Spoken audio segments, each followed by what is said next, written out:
Good afternoon, everyone. You're listening to the CaMMVets Radio Report on WVOX 1460 and heard around the world on WVOX.com. This is Jack McGuirk along with Ken Kraetzer bringing you this half hour of discussion of issues related to veterans and the active military. Now, here's Ken.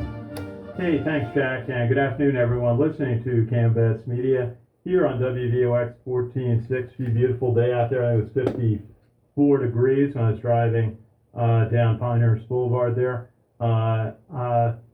We're going to have a good show today. We have a special guest who's been on the show before, but is a great American, Lieutenant General retired Guy Swan, and he is a former commanding general of the U.S. Army North, the Fifth Army, which is responsible for defending the homeland.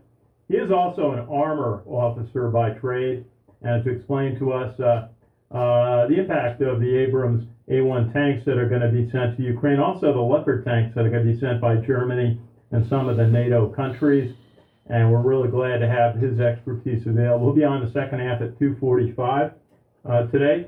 And Jack, just maybe starting with our quick sports report. Iona basketball, the men split 2 games. They lost at Siena on Friday night, had a tough second half. Yesterday at Heinz Center, before a sellout crowd, 78-72 over Quinnipiac. The game they were down 17 points, but they rallied in the second half. Walter Clayton had a strong performance. Have to mention the Iona women.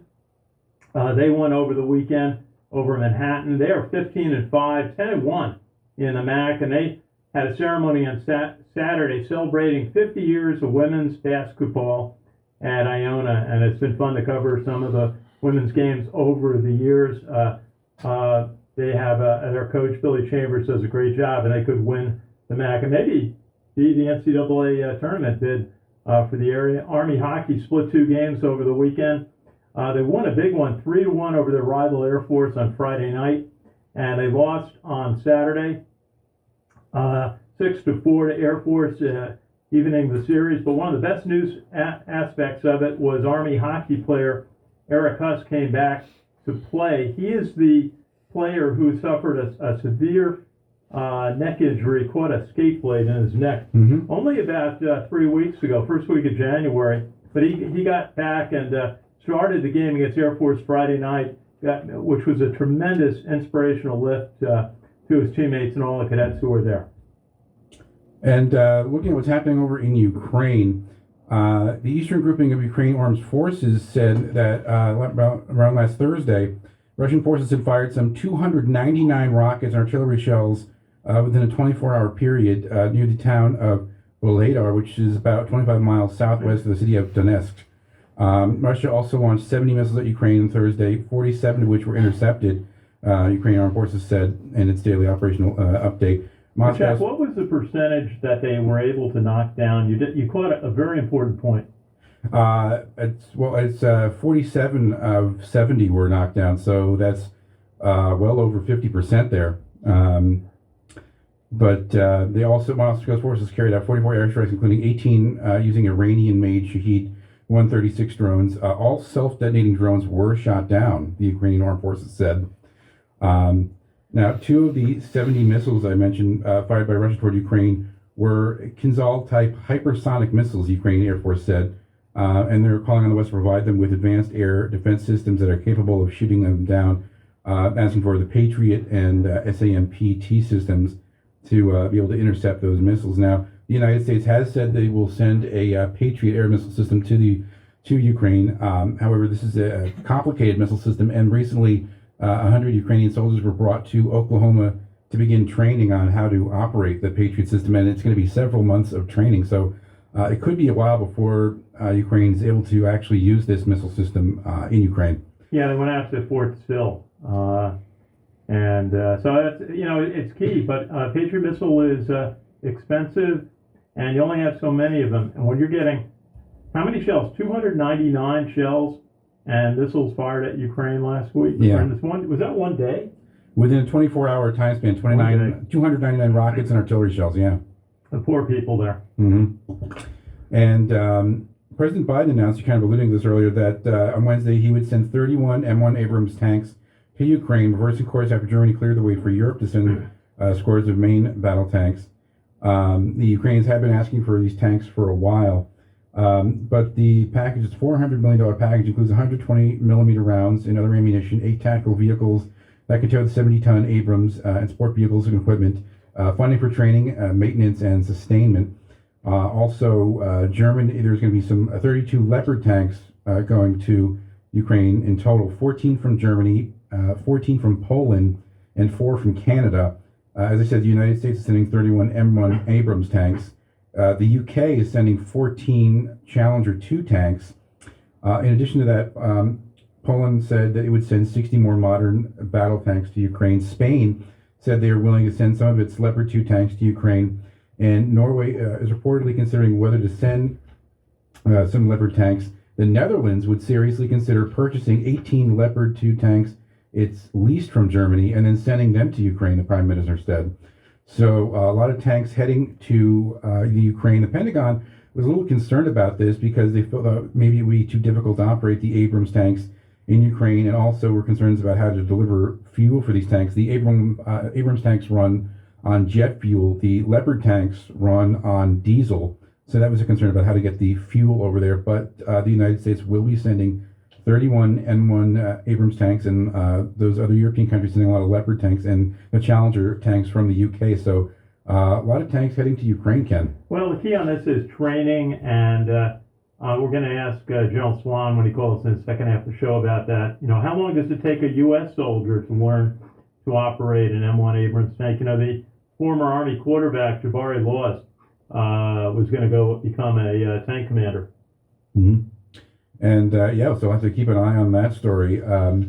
Russia's Northern Fleet ballistic missile submarines and strategic bomber force capabilities remain intact despite a heavy toll in the country's invasion to Ukraine. But the concern now is the Arctic. The Arctic remains of great strategic value, as from a professor in Norway with the Norwegian Defense University College, saying that the Kola Peninsula in the Arctic provides a gateway for Russia's Northern Fleet attacking ballistic missile submarines to move through Greenland, Iceland, the United Kingdom gap to reach the Atlantic.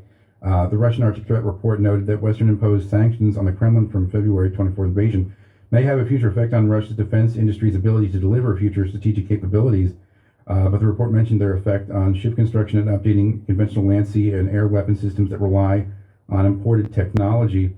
And the Arctic, as I said, remains a pretty big strategic location there for not only Russia, but the Chinese are interested in the Arctic as well.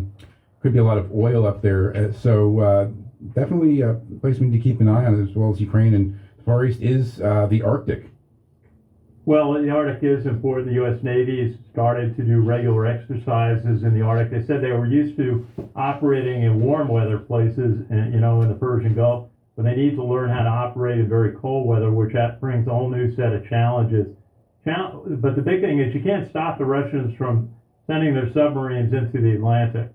But the question is, it's going to put the U.S. Navy on defense to know where those submarines are. I mean, it's the hunt for Red October all over again. Knowing where the Russians may put a submarine. Indeed, and speaking of China, as mentioned before, a top Air Force general predicted in a bombastic and unusual memo to troops under his command that China could be at war with the United States 2 years from now. This is General Michael Minahan, who is head of the Air Mobility Command, oversees the service's fleet of transport and refueling aircraft, warned personnel to speed up their preparations for a potential conflict, citing Chinese President Xi Jinping's aspirations and the possibility that Americans will not be paying attention until it's too late. He wrote, quote, I hope I'm wrong, but my gut tells me that we will fight in 2025. Xi secured his third term and set his work council in October 2022. Taiwan's presidential elections are in 2024 and will offer Xi a reason. The United States presidential elections are in 2024 and will offer Xi a distracted America. Xi's team, reason, and opportunity are all aligned for 2025. Minahan then directed airmen who are qualified to use a weapon to fire a clip into a 7-meter target with a full understanding that the unrepellent lethality matters most. Sometime in February, aim for the head, is what he said. But the memo encourages the troops under his command to prepare for war. Several other regards. All personnel reporting to him should consider their personal affairs and be more aggressive about training, he instructs.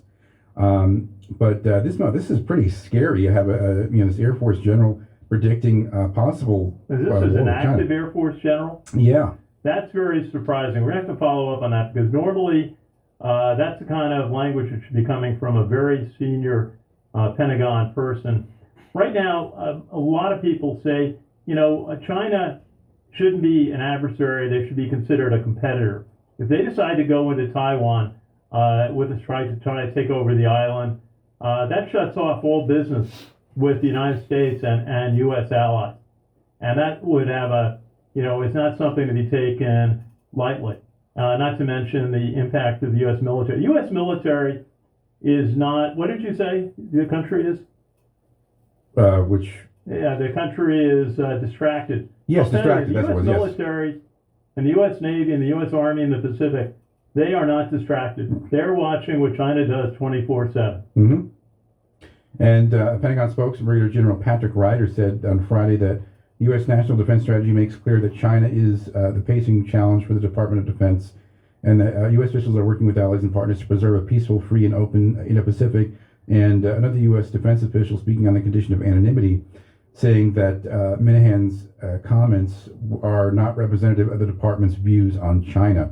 But definitely we'll have to keep an eye on that story there. Jack, you and I have talked and followed the Navy's exercises in the Pacific called RIMPAC, where they bring in allies from 10 or more countries to train together so that they're an integrated fighting force. And to address just what you described. Yeah. You're listening to the CaMMVets Radio Report on WVOX AM 1460, heard around the world on WVOX.com. We'll be right back after this brief Fox News break, so stay tuned.